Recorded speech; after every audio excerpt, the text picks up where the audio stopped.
Баршаңызға қайырлы күн, менің каналыма қош келдіңіздер. Бүгін сіздермен осылай сәнделетін Puppy Pie тортын дайындаймыз. Видеоның соңына дейін менімен бірге болыңыздар.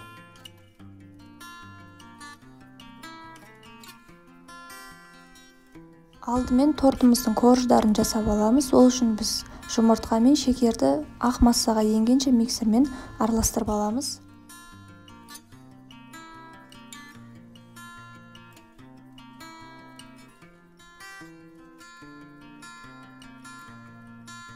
Сары майымыз бен шоколадымызды ерітіп аламыз. Мен микротолқынды пеште ерітіп алдым.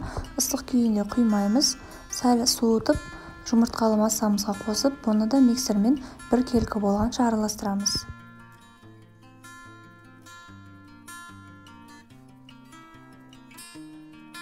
Ұнымызға ұн қопсытқыш және какао қосып, барлығын електен өткізіп аламыз.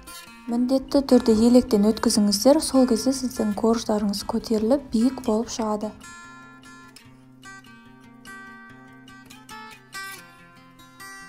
Барлық массаны бір келкі болғанша араластырамыз. Ешқандай ұн түйіршік болып қалып кетпеу керек. Соны жақсылап қадағалаңыздар. Бізде осындай орташа сұйықтықта масса пайда болады. Дайын болған массаны теңдей 3 бөлікке бөлсеңіздер болады. Мен 4 бөлікке бөлдім. Енді корждарымызды пісіруге кірісеміз. Ең алдымен пергамент қағазымыз дайындап аламыз. Домалақ формамен массаны құйып, бір келкі етіп, домалақ етіп жайып шығамыз.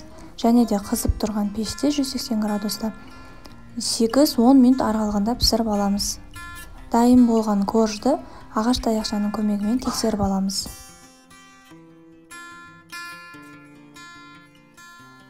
Біздің корждарымыз дайын болды. Енді суытуға қоямыз. Олар суып жатқанда кремін дайындаймыз. Мен бұл жерде сүзбелі ірімшік пен шекерді бір келкі етіп араластырып жатырмын.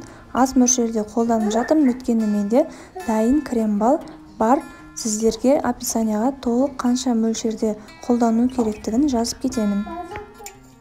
Сүзбелі ірімшік пен шекер толықтай бір келкі болып араласқан соң, олардың үстінен кілегей құямыз. Кілегей 30-35% болуы керек.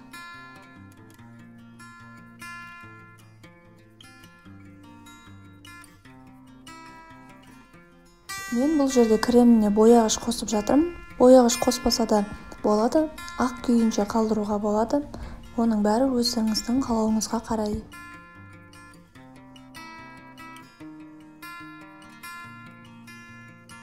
Енді тортымызды жинаймыз. Коржымызды орналастырып, олардың үстінен 3 ас қасық крем жағып шығамыз. Бір келкі болып, тегіс болып жағылу керек.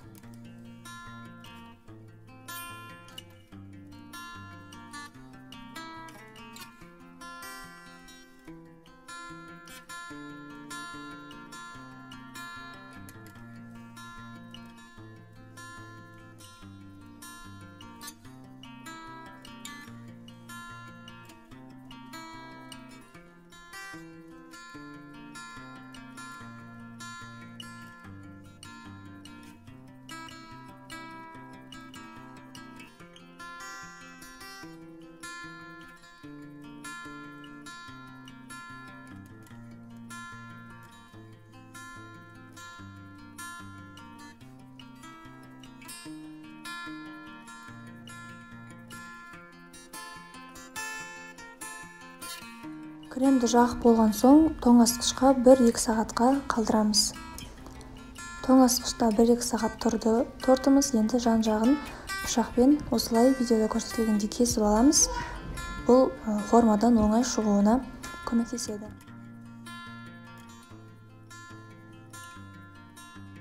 Енді тортымызды креммен қаптап шығамыз. Байқасаңыздар, менің кремімнің түсі өзгерді, өйткені мен кремге аз мөлшерде кілегей қостым.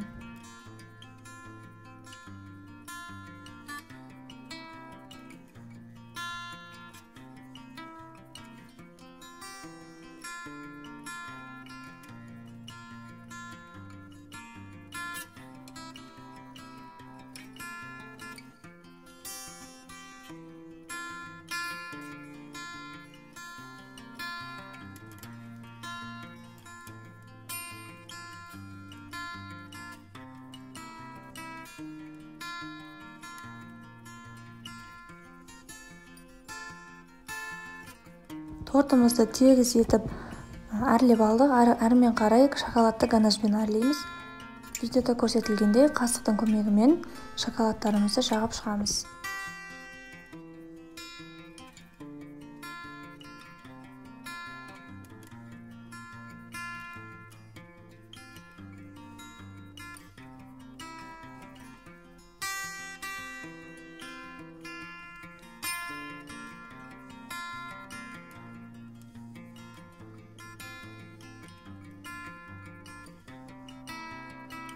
Торттарды шоколадты ганашпен әсемдеп болған соң, олардың үстінен мен печенье қойып шықтым. Өз еркілеріңізбен, өз қалауларыңызбен жеміс-жидектермен сәндесеңіздер болады. Осылай қалдырсаңыздар да болады. Оның барлығы өздеріңіздің қалауларыңызға қарай.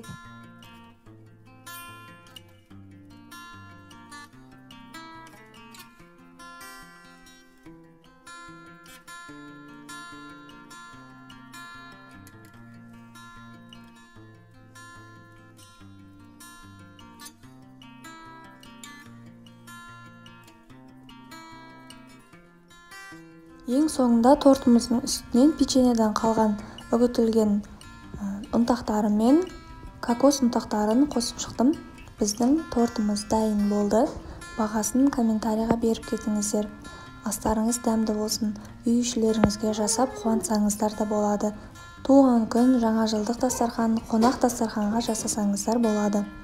Менімен бірге видеоның соңына дейін болғандарыңыз үшін үлкен рахмет. Сіздермен бірге болған Арайлым.